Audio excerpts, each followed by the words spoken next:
Hello everyone, friends of Barça Hoy. Welcome to this new video where we bring you Barca's potential starting 11 for the Champions League. They debut this Thursday against Newcastle, the team's first appearance in the European competition under Hansi Flick. It's going to be a tremendous match against the Magpies, against the Newcastle team that will make things difficult. But Barça, despite coming in with important absences, because I'll quickly go over the squad list for you, but before that, I ask you to hit the like button and subscribe to the channel by activating the notification bell.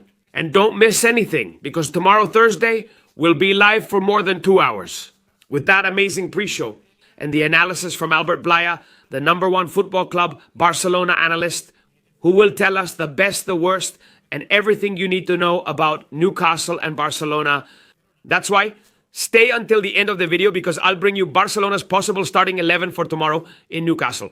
Let's go. Hit like and let's get started. Come on, let's go. Let's start with the goalkeeper, where there is no doubt, and obviously we're going to see a beautiful day. A beautiful day with the debut of a young player. Barca's new signing, Joan Garcia, who is going to make his debut in the top European competition, defending Barca's goal. Joan Garcia needs to be very important to stop those crosses and those balls. A throw-in close to Salaria that Newcastle is going to try to exploit with their powerful and tall players. Be alert to players nearly 2 meters tall who can pose threats, like Gualtemave. That's why Joan Garcia has to be decisive between the posts in tomorrow's match for Hansi Flick's team. On the right back, we're going to see Jules Koundé, who we already saw at his best level against Valencia. And honestly, I think he needs to keep it up and help Barca a lot to get the 3 points. Therefore, Joan Garcia in goal, and on the right back, we include the Frenchman Jules Koundé. I think there won't be any doubt, and he'll be on that right side. On the left, since Alejandro Valde isn't available, we'll have someone like Gerard Martin. Gerard Martin always delivers. He does a great job, and he's also fantastic in the air during set pieces. And he has to be important for corner kicks and for those through balls as well, like I just mentioned and described with what Newcastle does. When taking a throw-in, Gerard Martin stays on the left side. And watch out for the center-back pairing, because our analyst Albert Blaya has already given us some tips.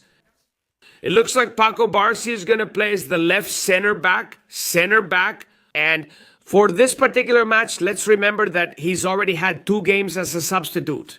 Is Ronald Araujo going to play, or does it look like the Uruguayan is going to start in this match? This match will require physicality, height, and speed, all of which Araujo has. The captain needs to redeem himself and make a statement. That's why Barca's defense against Newcastle is very likely to end up being this one. With Joan Garcia as goalkeeper, Tela on the right, Gerard Martin as left back, and as centre backs, Paco Barça and Ronald Araujo. It's true that we're going to lose some quality in ball possession, but we also gain speed, strength, physical presence, and height. To stop this Newcastle game, Eric Garcia has played every game, so some rest could help. Still, Christensen or even Garcia can play. But we think, based on what our analyst Albert Blaya has told us, that this will probably be Barca's defensive setup. And let's move on to the midfield. Why? Because let me tell you, there's some great news, and that's that Frenkie de Jong has recovered and is on Barca's squad list. Therefore, the Dutch midfielder will surely be in the starting lineup to play against Newcastle. Casadolo did great, Maravilla, but Frenkie is top class and will surely be the one chosen by Hansi Flick. Therefore, Frenkie at the base of the midfield, alongside the best midfielder in the world, Pedri Gonzalez. Pedri needs to be decisive, key, and crucial to stop the high tempo that Newcastle wants to impose in every match, and to bring sense and caution in the toughest moments of the match that will come, for sure. Pedri has to be the master, the owner and lord of the ball, and direct as always. He knows, with that quality that characterizes Hansi Flick's team from the midfield. Therefore, that's how the team would look for now, with Joan Garcia, Koundé, Araujo, Cubarsí, and Gerard Martin, Frenkie de Jong, and Pedri at the base of the midfield. Now, further forward in attacking midfield, I think the man who was the most valuable player of the match the other day has to play, the man who was key and decisive the other day. and who is in top form and even scored 2 goals. We're talking about the forward, well, kind of a forward, the midfielder, the attacking midfielder from La Masia, the one from Huelva, from El Campillo, Fermin Lopez, who was the most valuable player of the match against Valencia the other day. And I think he's in much better form than Dani Olmo, who we'll probably see in the second half. Now, I'll go over Barca's bench later, but I think this is the best midfield for this match. Newcastle loves to push into the opponent's half, leaving spaces, and this guy makes runs like no one else. So Fermin, Lopez, Pedri, and De Jong would make up Barca's midfield. And beware of the attack, family. As the number 9, I'm going to put Ferran Torres. Okay? He's in really good form, and I think he works very well for the team. Robert Lewandowski scored twice in 10 minutes the other day. Honestly, watch out. I wouldn't rule out Robert starting, but for this match, Ferran might be better for us. But whatever Hansi Flick decides will be the right and best thing because he's the one who really knows, right? But the way we're playing, it's a possible starting 11. I think Barca will play Ferran. And pay attention because I think he's going to play Marco Rashford on the left wing facing Kieran Trippier. An important duel with the Newcastle player El Estel Atlético de Madrid.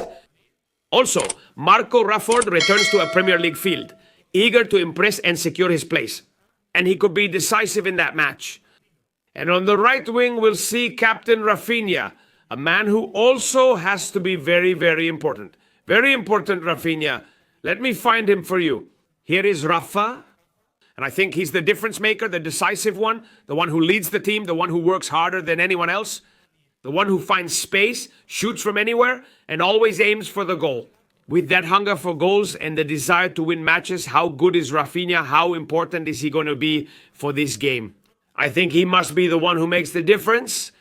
So we'd have a strong team with Joan Garcia, Koundé, Araujo, Kubarsic, Gerard Martin, Pedri, and De Jong. At the base of the midfield, in the attacking midfield position, Fermin Lopez behind Ferran, and on the wings, switching positions with a lot of movement. Marco Rashford and the good Rafinha.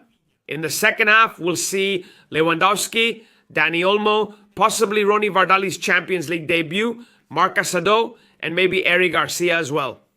I think there's a strong bench and a great team to win the first 3 points of this Champions League match day. What do you think of Barca's team? Like and share with your friends. Remember, we'll see you tomorrow for the preview and live commentary on Barça Hoy. Don't miss it on your favorite channel, Barça Yesterday, Barça Today, Barça Forever.